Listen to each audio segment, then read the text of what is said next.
दोस्तों, क्या हमारा भाग्य पहले से लिखा होता है? क्या हम अपने हैं वह पहले से तय होता है, या हमारे कर्म हमारे भाग्य को बदल सकते हैं? यह प्रश्न सदियों से हर किसी के मन में उठता रहा है। गरुड़ पुराण जैसे धर्म ग्रंथों ने इस रहस्य को उजागर करने की कोशिश की है। गरुड़ पुराण की उस ज्ञानवर्धक प्रस्तुति की कि मनुष्य का भाग्य कब लिखा जाता है। क्या मनुष्य भाग्य उसके जन्म से पहले लिखा जाता है या जन्म के बाद? नमस्कार दोस्तों, अधूरा देखने की गलती बिल्कुल भी नहीं करें, क्योंकि यह गरुड़ पुराण की ज्ञानवर्धक प्रस्तुति है जो आपके जीवन से जुड़ी हुई है। गरुड़ पुराण की इस रहस्यमय ज्ञान को जानने के बाद आपके जीवन से जुड़ी समस्त लोभ, क्रोध, मोह, दुखों का अंत होगा। मित्रों, भगवान श्री कृष्ण कहते हैं, कभी भी किस व्यक्ति को गरुड़ पुराण की बातों को आधा अधूरा नहीं सुनना चाहिए, क्योंकि आधा अधूरा ज्ञान हमेशा विष के समान होता है। इसीलिए मित्रों, आपसे यही आग्रह है, इस वीडियो को एक लाइक करके चैनल को अवश्य सब्सक्राइब कर लीजिए। और हाँ दोस्तों, कमेंट बॉक्स में जय श्री कृष्ण लिखकर ईश्वर को आप अपना आभार व्यक्त जरूर कर दीजिए। इससे आपके जीवन से सभी दुखों का अंत होगा। आइए दोस्तों, जानते हैं। गरुड़ पुराण में श्री कृष्ण ने बताए हैं कि हर मनुष्य के जीवन में जो भी कुछ होता है वह जन्म पहले से तय होता है, उसे कोई टाल नहीं सकता है। दोस्त, हमें जन्म मरण से लेकर वर्तमान जीवन कैसे जिए, यह सभी चीजों के बारे में सिखाते हैं। आइए दोस्तों, आज हम एक कथा के माध्यम से जानते हैं कि हमारा भाग्य जन्म से पहले लिखा जाता है या जन्म के बाद, जो गरुड़ पुराण के द्वारा बताया गया है, जो श्री कृष्ण ने स्वयं नारद को बतलाया था। आज हम उन्हीं को कथा से जानेंगे। दोस्तों, एक समय की बात है। द्वारका नगरी में एक दिन श्री कृष्ण अपने दिव्य आसन पर बैठे हुए थे। तभी देवर्षि नारद नारायण नारायण का जाप करते हुए उनके पास पहुंचते हैं और उन्होंने प्रणाम करके बोले, हे प्रभु, आप त्रिकालदर्शी हैं। मैंने सुना है कि जो भी जीव तथा मनुष्य जन्म लेता है, क्या उसका भाग्य पहले से लिखा होता है? हे प्रभु, मैं जानना चाहता हूँ कि मनुष्य के साथ जो कुछ भी घटना घटित होती है वह उसके जन्म से पहले तय होता है, या वह पिछले जन्म के कर्मों का भोग भोगता है? क्या यह सत्य है? क्या हम अपनी मेहनत और अच्छे कर्मों से उसे बदल सकते हैं? फिर भगवान श्री कृष्ण देवर्षि नारद की बातें सुनकर मुस्कुराए और बोले, हे नारद, आपका यह प्रश्न बहुत ही गुणकारी और महत्वपूर्ण है, जो मानव जाति लिए उसके जन्म, कर्म और मृत्यु पर आधारित है। फिर कृष्ण बोले, हे नारद, मैं तुम्हें एक कथा सुनाता हूँ जो ना तुम्हारे इस प्रश्न का उत्तर देगी, बल्कि हर मनुष्य के लिए एक चेतावनी और प्रेरणा भी होगी। तुम इस कथा को पूरे ध्यान पूर्वक आखिरी तक सुनो। कृष्ण बोले, हे नारद, यह गरुड़ पुराण की है। जो यह कथा को आधा अधूरा सुनने की गलती करता है, उस पर भारी संकट आता है, क्योंकि आधा अधूरा ज्ञान हमेशा विष के समान होता है। कृष्ण बोले, हे नारद, इस कलयुग भरी संसार में जो मनुष्य इस कथा को पूरे ध्यान पूर्वक आखिरी तक सुन लेगा और समझ लेगा, उसका इस संसार से सभी पाप, कर्म, क्रोध, मोह से मुक्ति मिलेगा। फिर नारद बोले, हे प्रभु, मैं उस कथा को पूरे ध्यान पूर्वक आखिरी तक सुनूंगा। आप उस कथा को निश्चित होकर सुनाएं। फिर श्री कृष्ण ने नारद को वह कथा सुनाते हैं। श्री कृष्ण बोले, हे नारद, प्राचीन काल में एक विशाल और समृद्ध राज्य था जिसका नाम मगधपुरी था। उस राज्य का शासक राजा वीरधर था। वह सदैव अपने राज्य के प्रजा के कल्याण के लिए काम करता था और धर्म का पालन करता था। उसे भगवान से एक संतान का आशीर्वाद चाहिए था, ताकि वह अपने राज्य का कार्यभार किसी योग्य उत्तराधिकारी को सौंप सके। फिर है देवर्षि नारद के कहे अनुसार राजा वीरधर और उसकी पत्नी दोनों ने कई वर्षों तक तपस्या की। इससे भगवान शिव ने प्रसन्न होकर उसे संतान प्राप्त होने का वरदान दिया। फिर एक दिन भगवान शिव के आशीर्वाद से रानी गर्भवती हुई। राजा और रानी अत्यंत प्रसन्न थे, क्योंकि वे चाहते थे कि उनका पुत्र महान शासक बने और राज्य को सुख समृद्धि की ओर ले जाए। परंतु जब रानी ने पुत्र को जन्म दिया तो वह बच्चा विकलांग और शारीरिक रूप से कमजोर था। उसके शरीर की हड्डियां टूटी हुई थीं और वह शारीरिक रूप से सक्षम नहीं था। राजा वीरधर का दिल टूट गया। तब राजा वीरधर कृष्ण से मिलने का निर्णय लिया और उन्हें अपने दुखों को साझा करने के लिए वहां पहुंचे। राजा ने भगवान श्री कृष्ण से पूछा, हे प्रभु, मैंने इतनी तपस्या की, यज्ञ किए, फिर भी मेरे पुत्र का जन्म विकलांग क्यों हुआ? मैंने भगवान शिव से आशीर्वाद लिया था, लेकिन ऐसा क्यों हुआ? क्या यह मेरे भाग्य में पहले से लिखा हुआ था? फिर श्री कृष्ण मुस्कुराए और कहा, हे राजा वीरधर, तुम सही कहते हो कि तुम्हारा पुत्र विकलांग जन्मा है। क्या तुम जानते हो कि तुम्हारे पुत्र का जन्म इस प्रकार क्यों हुआ है?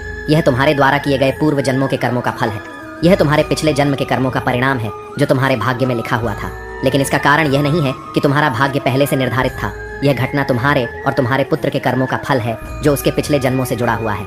राजा वीरधर ने आश्चर्यचकित होते हुए पूछा, हे प्रभु, क्या भाग्य वास्तव में पहले से लिखा होता है?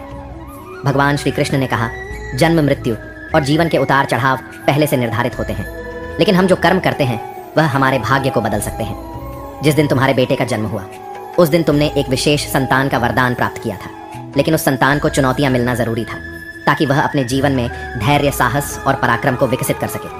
लेकिन उसका भविष्य केवल उस समय के कर्मों से नहीं होता है, बल्कि यह तुम्हारे पिछले जन्मों के कर्मों का परिणाम है। भगवान श्री कृष्ण ने राजा वीरधर से कहा, हे राजन, भाग्य और कर्म में बहुत गहरा संबंध है। हमारे कर्म ही हमारे भाग्य का निर्माण करते हैं। यही कारण है कि हमें जीवन में अपने कर्मों को सदैव धर्म और सत्य के मार्ग पर रखना चाहिए। भगवान श्री कृष्ण ने कहा, हे राजन, जो कुछ भी तुम्हारे जीवन में घटित होता है वह तुम्हारे पिछले जन्म के कर्मों का परिणाम है। यदि तुम्हारा पुत्र विकलांग जन्मा है तो यह उसकी आत्मा के पिछले जन्म के कर्मों का फल है। जब तुम एक पुण्य आत्मा के रूप में जन्म लेते हो तो तुम्हारे जीवन में कठिनाइयां और संघर्ष जरूर होंगे, क्योंकि इस दुनिया में हर आत्मा को कुछ ना कुछ कष्ट भोगना पड़ता है ताकि वह अपने पिछले कर्मों को समाप्त कर सके। लेकिन याद रखो, तुम्हारे पुत्र के जीवन में जो कठिनाई है वह उसकी परीक्षा है। यदि वह धैर्य और साहस से इन कठिनाइयों का सामना करता है तो वह अपने भाग्य को बदल सकता है। एक दिन वह वही कार्य करेगा जिसकी कल्पना तुमने अपने वीरधर कृष्ण ने उत्तर दिया, बिल्कुल, तुम दोनों ही अपने भाग्य को बदल सकते हो। तुम्हारे पुत्र के जन्म के समय जो विकलांगता थी वह उसके कर्मों का फल था, लेकिन उसका भविष्य तुम्हारे अच्छे कर्मों पर निर्भर करता है। यदि तुम उसे साहस, धैर्य और आत्मविश्वास से भर दोगे तो वह अपने भाग्य को बदल सकता है। तुम्हारे अच्छे कर्मों के परिणाम स्वरूप वह एक दिन महान बनेगा और राज्य का भार संभालने में सक्षम होगा। फिर भगवान श्री कृष्ण ने आगे कहा, हे राजन, भाग्य चक्र के समान है जो कर्मों के आधार पर घूमता रहता है। जब तुम अच्छे कर्म करते हो तो तुम अपने भाग्य को सुखमय बना सकते हो। फिर आगे राजा विरधर श्री कृष्ण से कहा, क्या भाग्य निश्चित रूप से पिछले कर्मों से जुड़ा होता है? भगवान श्री कृष्ण बोले, हाँ, लेकिन उसे बदलने की शक्ति तुम्हारे हाथों में है। यदि तुम अच्छे कर्म करते हो तो वह तुम्हारे भाग्य को भी सुधार सकते हो। साथ ही भक्ति साधना और सेवा से भाग्य बदला जा सकता है। भगवान की भक्ति से ईश्वर को प्रसन्न करके हम अपने भाग्य को बदल सकते हैं। अगर तुम अपने पुत्र को साहस और आत्मविश्वास से जीवन के संघर्षों का सामना करने की शिक्षा दोगे तो वह अपने भाग्य को बदल सकता है। राजा वीरधर ने भगवान श्री कृष्ण की बातों को पूरी तरह से आत्मसात किया और अपने पुत्र को शिक्षा देने का संकल्प लिया। उसने अपने पुत्र को कठिनाइयों के बावजूद साहस और विश्वास के साथ जीवन जीने की प्रेरणा दी। समय के साथ उस विकलांग पुत्र ने अपनी आत्मविश्वास और कठिनाई से लड़ते हुए समाज में महत्वपूर्ण स्थान प्राप्त किया। उसकी संघर्षशीलता और साहस ने राज्य में उसका सम्मान बढ़ाया। कृष्ण बोले, हे देवर्षि नारद, तुम यह समझो कि भाग्य एक निरंतर प्रक्रिया है जो कर्मों के आधार पर बदलता रहता है। जो लोग जीवन में अपने कर्मों को सुधारते हैं और भगवान की शरण में जाते हैं उनका भाग्य भी बदलता है। यह केवल कर्म ही नहीं है बल्कि यह जीवन के संघर्षों और कर्मों का परिणाम है। मित्रों, फिर श्री कृष्ण ने देवर्षि नारद से कहा, यह कथा हमें यह सिखाती है कि जीवन में जो कुछ भी घटित होता है वह हमारे पिछले कर्मों का फल है। भाग्य और कर्म का कोई निश्चित प्रारूप नहीं है। हमारा कर्म हमारा भाग्य को बदल सकता है। गरुड़ पुराण हमें सिखाते हैं, यदि हम अच्छे कर्म करते हैं और सत्य की राह पर चलते हैं और ईश्वर का ध्यान करते हैं तो हम अपने जीवन की दिशा बदल सकते हैं। फिर श्री कृष्ण ने देवर्षि नारद से कहा, हे नारद, यह संसार कर्मों का दर्पण है। जो जैसा कर्म करेगा वह वैसा फल भोगे। मनुष्य को यह ध्यान रखना चाहिए कि माता पिता की सेवा, दूसरे की सहायता और ईश्वर का ध्यान ही सबसे बड़ा धर्म है। जो मनुष्य अपने पिछले जन्म में किसी के साथ पाप किया है, किसी को कष्ट दिया है, उसे न केवल नरक में भयानक यातना मिलती बल्कि वह जन्म जन्मांतर तक उसे भोगता है। लेकिन जो अपना कर्म सुधारता है वह इस चक्र से मुक्त हो सकता है, क्योंकि यह संसार एक अवसर है। कर्म, धर्म, सेवा, सत्य ही मनुष्य का जीवन है। मनुष्य को यह समझना चाहिए कि मृत्यु के बाद ही उसके अच्छे कर्म ही साथ जाते हैं। दोस्तों, यह कथा हमें यह सिखाती है कि हमारे भाग्य पिछले कर्मों का फल है। हर पाप का दंड, हर पुण्य का फल निश्चित होता है। हे मनुष्य, तुम अपने कर्मों पर ध्यान दो, स्वार्थ, पाप और अहंकार को त्यागो, धर्म, सत्य और सेवा को अपनाओ, क्योंकि यही जीवन का सबसे भरा सत्य मार्ग है। भगवान श्री कृष्ण ने इस प्रकार देवर्षि नारद को गरुड़ पुराण के रहस्य को बताया। दोस्तों, भाग्य निश्चित रूप से जन्म से पहले लिखा जाता है, लेकिन हम अपने जीवन के संघर्ष, सत्य कर्म, धर्म और ईश्वर की भक्ति से हम अपने भाग्य को बदल सकते हैं। गरुड़ पुराण में भाग्य का लेखा जोखा और कर्मों के बारे में उल्लेख मिलता है। पर दोस्तों, मनुष्य अपने कर्मों, संघर्ष और ईश्वर की भक्ति से हम अपने जीवन को बदल सकते हैं। मित्रों, गरुड़ पुराण हमें सिखाते हैं कि जीवन एक बोया हुआ खेत की तरह है। मनुष्य खेत में जो बीज बोते हैं वही फल प्राप्त होता है। उसी प्रकार मनुष्य अपने जीवन में जो कर्म करते हैं उसका अगले जन्म में उसी रूप से फल भोगता है। इसीलिए दोस्तों, गरुड़ पुराण में भगवान श्री कृष्ण कहते हैं कि जब मनुष्य का जन्म होता है तो उसके पिछले कर्मों के आधार पर उसका भाग्य उसके जन्म से पहले लिखा जाता है, और उस मनुष्य के साथ वही होता है जो उसके जन्म से पहले उसके भाग्य में लिखा हुआ है, जिसे कोई टाल नहीं सकता है। परंतु सत्य, धर्म और सेवा से ईश्वर को प्रसन्न कर हम अपने भाग्य को बदल सकते हैं। हिंदू धर्म का सबसे बड़ा धर्म ग्रंथ गरुड़ पुराण है, जिसमें मनुष्य के जीवन, मृत्यु और भाग्य कर्मों के बारे विस्तार रूप से बताया गया है। यह पुराण हिंदू धर्म के 18 महापुराण में से एक है, और इस पुराण में जन्म मरण से पुनर्जन्म, कर्म और आत्मा के मार्ग के बारे में पूरे विस्तार से बताया गया है।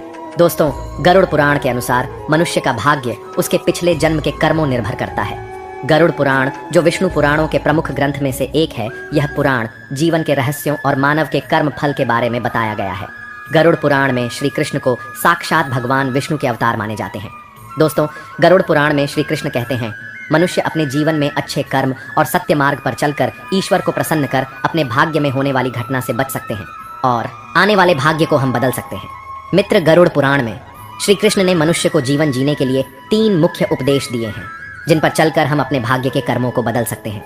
दोस्तों, आप इस वीडियो को अंत तक जरूर देखिए, क्योंकि यह सारी जानकारी गरुड़ पुराण के द्वारा बताया गया है। इस वीडियो को बीच में छोड़कर जाने की गलती बिल्कुल भी नहीं करें, इसलिए इस ज्ञानवर्धक प्रस्तुति को अंत तक जरूर देखिए। आइए जानते हैं नंबर 1, अपने धर्म का पालन करना। मनुष्य का जन्म किसी खास उद्देश्य के लिए होता है।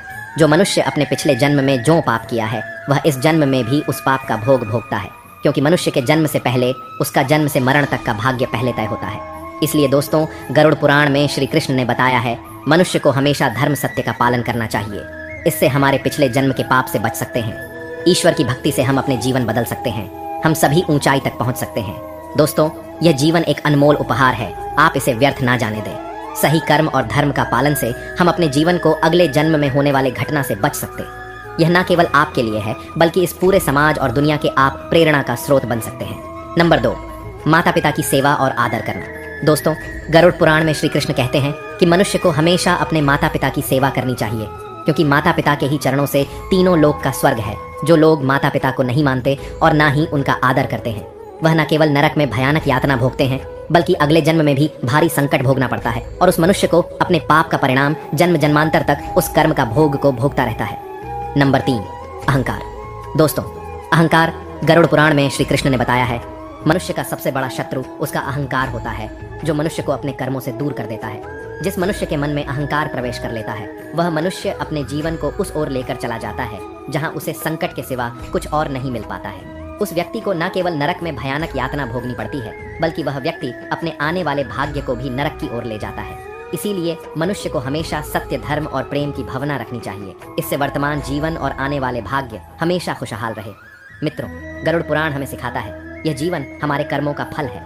यह ग्रंथ हमें यह समझने की प्रेरणा देता है, अपने जीवन से धर्म, सत्य, परोपकार का पालन करना ही सबसे बड़ा कर्तव्य है। आत्मा की मुक्ति और अगले जन्म उच्च योनि प्राप्त करने के लिए मनुष्य को अपने कर्मों को ध्यान रखना चाहिए। दोस्तों, गरुड़ पुराण हिंदू धर्म के महान ग्रंथों में से एक। यही हमारे जीवन को सही दिशा में चलने का ज्ञान देता है, जो हमें यह सिखाता है कि मनुष्य का भाग्य उसके कर्मों और ईश्वर की इच्छा का परिणाम होता है। यह ग्रंथ केवल जीवन और मृत्यु के रहस्यों के बारे में बतलाता है, बल्कि यह भी समझाता है कि मनुष्य अपने जीवन को किस प्रकार सही दिशा में ले जा सकता है।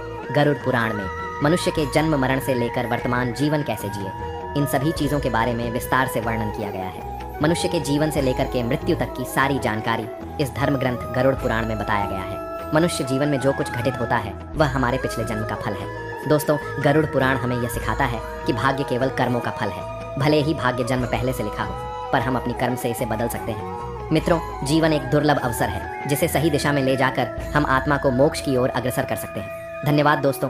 गरुड़ पुराण के द्वारा सभी बतलाए गए बातों को अवश्य ध्यान में रखें और सत्य की राह पर चले। इससे आने और भाग्य और कर्म एक ही सिक्के के 2 पहलू हैं।